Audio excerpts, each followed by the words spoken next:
Et j'aimerais commencer par vous dire que c'est un grand jour pour la communauté de Saint-Michel parce que grâce au fonds d'infrastructure sociale que nous avons annoncé lors du budget de 2016, le HLM de demain va recevoir 54 millions de dollars pour la transformation de 185 logements. Et quand on parle de 185 logements, on parle évidemment du physique, mais ce qui est plus important encore, c'est de reconnaître que près de 200 familles auront maintenant accès à un logement abordable, de meilleure qualité et surtout plus sécuritaire que les anciens logements. Depuis 2016, et ça j'ai bien hâte de pouvoir en parler avec vous de manière plus individuelle, depuis 2016, le réengagement du leadership et du partenariat du gouvernement canadien nous permet de faire des progrès significatifs. Partout au Canada, mais je dirais davantage encore au Québec et tout autant, je pense, peut-être encore mieux, ici dans la grande région de Montréal. Ce sont 285 millions de dollars que le gouvernement canadien a pu investir depuis 2016 pour aider 157 000 familles partout au Québec. Mais évidemment, tout ça n'est pas possible en l'absence d'une vision et en l'absence d'un partenariat. La vision étant celle que vous partagez aussi, celle que tous les Canadiens ont droit à un logement qui répond à leurs besoins et qui est abordable. Non seulement ils y ont droit, mais je pense qu'on peut aussi dire qu'ils le méritent. Et je suis fier donc de constater que depuis quelques mois, ensemble, nous avons fait beaucoup de chemin. Une étape importante dans ce chemin s'est présentée pour moi et pour le premier ministre Trudeau lorsque nous avons dévoilé le 22 novembre 2017 la première stratégie nationale du logement de l'histoire du Canada. Une stratégie qui, je pense, que j'entends, va annoncer une étape, une ère nouvelle dans la façon dont on voit le logement à l'échelle du Canada et au Québec en particulier. C'est un plan de 40 milliards de dollars sur 10 ans pour renforcer notre classe moyenne, pour développer notre économie et faire en sorte que tous aient accès à un chez-soi qui soit à la fois sûr et abordable. Plusieurs étapes ont déjà été annoncées, plusieurs éléments du plan ont déjà été annoncés. Et j'ai le plaisir de vous dire que les annonces que nous avons déjà faites et celles d'aujourd'hui ne sont qu'un début. Et la raison, c'est que ces objectifs et cette vision sont importants. Au Canada, il y a 1,7 million de familles qui vivent dans des conditions de logement ou bien inadéquates ou bien inabordables. Et pour y remédier, bien, la stratégie nationale sur le logement favorise le développement et la rénovation d'un parc de logements abordable, mais aussi d'un parc de logements communautaire. Nous avons, avec l'appui que nous avons reçu au cours des derniers mois, nous avons compris que le logement communautaire peut être et doit être un pilier important du développement et de la rénovation du parc de logements abordables partout au Canada pour les besoins des Canadiens les plus vulnérables, mais aussi pour les besoins des familles, de beaucoup de familles de la classe moyenne. Les objectifs sont très ambitieux. Le premier, c'est de réduire l'itinérance chronique de 50 %. Le deuxième, c'est de sortir 500 000 familles de conditions de logement inabordables ou inadéquates. Cette stratégie demande, pour avoir du succès, la collaboration étroite de nombreux intervenants. Et j'aimerais souligner ici une des manières importantes par laquelle cette collaboration étroite va se manifester. Le HLM de demain a un modèle de partenariat qui est fréquent au Québec, un modèle de partenariat qui repose sur la collaboration entre la Société d'habitation du Québec, les offices municipaux, donc l'Office municipal d'habitation de Montréal, et la SCHL, la Société canadienne d'hypothèques et de logement.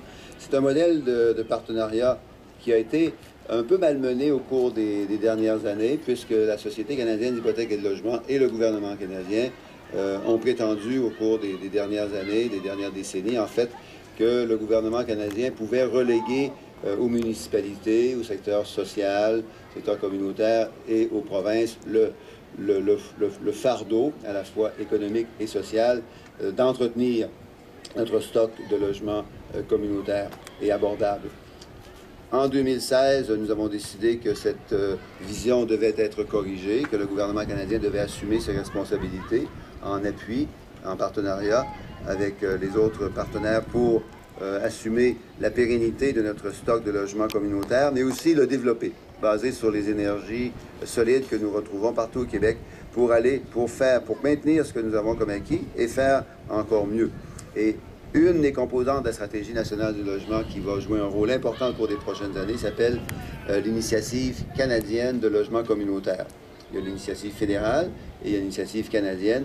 L'initiative fédérale, si je peux me permettre de commencer par celle-là, c'est une initiative qui va protéger 55 000 logements communautaires au Canada, mais en majorité au Québec, puisque c'est ici au Québec que nos unités de logement communautaire, les coopératives, les OSBL d'habitation ont les liens les plus fréquents avec la Société canadienne d'hypothèque et de logement. Ailleurs au Québec, ailleurs au Canada, ailleurs qu'au Québec, il existe aussi des coopératives et des OSBL d'habitation qui ont des ententes directes avec la SCHL, mais c'est plus rare. Au Québec, donc, la majorité de ces 55 000 unités de logement vont être protégées par l'initiative fédérale de logement communautaire, des ententes directes qui vont être renouvelées entre la SCHL et les fournisseurs de logements. Mais l'initiative canadienne de logement communautaire est encore plus ambitieuse. Elle a comme objectif de protéger 330 000 unités de logement communautaire. À nouveau, une bonne partie de ces logements sont ici au Québec, mais vont au-delà des coopératives et des OSBL, protègent aussi les unités de logement communautaire qui sont fournies par les offices municipaux d'habitation. Donc, le HLM de demain, c'est un exemple d'un projet de logement communautaire qui va être appuyé par cette initiative, qui pourrait être appuyé, ça dépend évidemment de la volonté du gouvernement du Québec, parce que c'est une entente avec le gouvernement du Québec, mais qui pourrait faire l'objet d'un appui de long terme de la part de la SCHL pour que HLM de demain et d'autres fournisseurs de logements communautaires qui ont des partenariats avec la SHQ puissent bénéficier d'un financement à long terme solide de la part du gouvernement canadien. Comme je disais, c'est 330 000 familles. C'est le foyer, c'est le chez-soi de 330 000 familles qui est protégé par le renouvellement de cet engagement En fait, c'est pas le renouvellement, c'est l'engagement du gouvernement fédéral devait se terminer. Mais on le réaffirme et ça, je pense que ça va être très important pour notre travail ensemble. Donc, je termine en félicitant, en remerciant et en félicitant les partenaires clés. Le gouvernement du Québec et la Société d'habitation du Québec, oui, évidemment. La Ville de Montréal, oui, aussi. Mais aussi l'Office municipal d'habitation de Montréal, qui a travaillé très fort dans des circonstances qui sont toujours difficiles, parce que des ménages qui sont inévitablement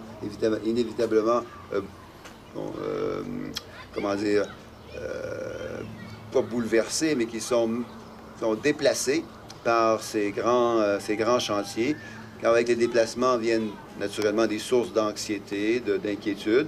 Alors, Daniel, à travers vous, je félicite toute votre équipe et je vous remercie de ce travail solide de terrain que vous avez effectué au cours des derniers mois. Je pense que vous avez fait la preuve qu'on peut être efficace tout en étant respectueux. Alors, bravo à toute votre équipe, Daniel, et bravo à tous les autres partenaires qui ont apporté aussi leur contribution.